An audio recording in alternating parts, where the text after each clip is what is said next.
1971 সালে শুধু শেখ পরিবারই স্বাধীনতা অর্জন করছিল, আমরা স্বাধীনতা পাই নাই। কারণ হচ্ছে স্বাধীন হতে গেলে বাক স্বাধীনতা লাগে, কিন্তু আমাদের কি বাক স্বাধীনতা ছিল? দ্বিমত প্রকাশ করতে পেরেছি আমরা। যখন যেই সরকার আছে দেখা গেছে কি তাদের পক্ষে যদি আমরা বলতে পারি আমরা টিকে থাকতে পারবো, না হলে আমরা টিকতে পারবো না। এইটা আসলে স্বাধীনতা না। আমরা স্বাধীনতা আবার নতুন করে ফিরে পেয়েছি, যেটা আমরা আগে স্বাধীনভাবে কিছু বলতে পারতাম না, এখন সেটা পারি। আমরা সকাল 10টা থেকে এসে প্রথমে দেয়ালগুলো পরিষ্কার করে আর্ট করে তারপর এখন রং করতেছি। কোটা সংস্কার আন্দোলনটা হলো, তো এখানে বিভিন্ন মুহূর্তগুলো আমরা এখানে লিখে যেতে চাই। আর এখানে হচ্ছে আমি জেন জি লিখবো, সেটা সবাই জানে, জেনারেশন জি। কোটা সংস্কার আন্দোলন শুরু থেকে আমরা ছিলাম সাথে, ইনশাল্লাহ ভবিষ্যতে যদি কোনো দরকার পড়ে সেখানেও আমরা থাকবো। তারপর হচ্ছে মানিকগঞ্জ পরিচ্ছন্নতার যে কাজগুলো ছিল সেগুলো আমরা করেছি। এখন আমাদের স্বাধীন দেশ, এই স্বাধীন দেশটাকে সংস্কার করার দায়িত্ব তো আমাদের, তো আমরা সংস্কার করে যাচ্ছি। আমাদের সরকারের কাছে আবেদন থাকবে যে আমাদের দেশটাকে এইভাবে সুন্দর করে রাখুক।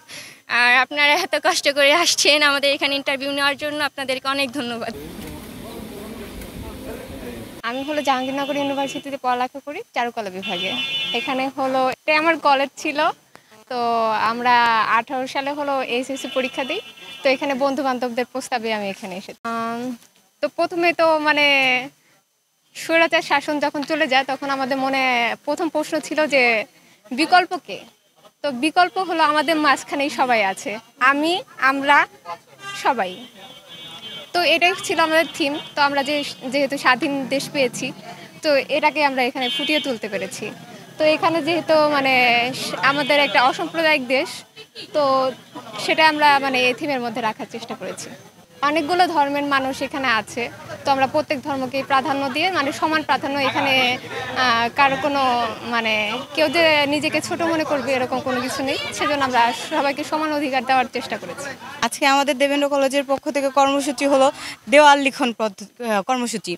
তো আমরা এখানে বিভিন্ন যারা ভাইয়ারা শহীদ হয়েছে, আপুরা শহীদ হয়েছে, তাদের স্মরণে তাদের স্মৃতিতে আমরা কিছু লেখালেখি করতে চাইতেছি। এখন অনেকে করতেছে, আর এর আগেও আমরা কর্মসূচি পালন করেছি পরিষ্কার পরিচ্ছন্নতার। আজকে দেওয়াল লিখন করে তাদেরকে স্মরণ করার চেষ্টা করতেছি, তাদের প্রতি শ্রদ্ধা নিবেদনের চেষ্টা করতেছি আমরা সবাই। এখানে যারা আছি তারা হচ্ছে আমরা সবাই দেবেন্দ্র কলেজের স্টুডেন্ট, এক্স স্টুডেন্ট, আর হচ্ছে 18 ব্যাচে আমরা স্টুডেন্ট ছিলাম। আমি বেসিক্যালি এখন হচ্ছে জগন্নাথ ইউনিভার্সিটি আছি চারুকলাতে। আর এখানে আসার আমাদের মেইন উদ্দেশ্য হচ্ছে যে আমরা যারা 18 ব্যাচের আছি তারা একটা উদ্যোগ নিছি যে আমাদের এখানে স্বৈরাচার শাসনের বিরুদ্ধে, স্বৈরাচার শাসকের বিরুদ্ধে আমরা একটা আমাদের এই মনোভাব ফুটিয়ে তোলার জন্য একটা দেয়ালচিত্র আঁকবো। তো সেইখান থেকে হচ্ছে আমরা সবাই এখানে আসা। আর আমাদের বেসিক এখানে যেই মোটিভটা ফুটে ওঠানোর চেষ্টা করেছি সেটা হচ্ছে অসাম্প্রদায়িক বাংলাদেশ, সাথে হচ্ছে আমাদের পাস্ট যেই সরকার ছিল, মানে এক্স যে সরকার ছিল তার বিরুদ্ধে তারা আমাদের সাথে যে স্বৈরাচারী করেছে বা আমাদের দেশকে যেই শাসন করেছে, আমাদের স্টুডেন্টের উপরে যেই অত্যাচার করছে, সেটা আর কি আমরা দেখানোর জন্য এখানে আমরা বেসিক্যালি আসছি, আমাদের দেয়ালচিত্রের মাধ্যমে ফুটে তোলার জন্য। নতুন দেশ আমরা পেয়েছি, আমরা নতুন স্বাধীনতা পেয়েছি। আমরা 71-এর স্বাধীনতা দেখিনি, আমরা 2024-এর স্বাধীনতা দেখেছি। আমরা সাধারণ শিক্ষার্থীরা এই সুন্দর সূর্য উদিত করেছি এবং দেশকে সামনে সুন্দরভাবে গড়ে তোলার জন্য যা যা করা দরকার আমরা অবশ্যই তা করব। তো আমরা হচ্ছে মানিকগঞ্জ সরকারি দেবেন্দ্র কলেজের স্টুডেন্ট সকলেই, এবং বিভিন্ন কলেজের স্টুডেন্ট আমরা সম্মিলিত হয়ে মানিকগঞ্জ সংস্কারের কাজ চলছে।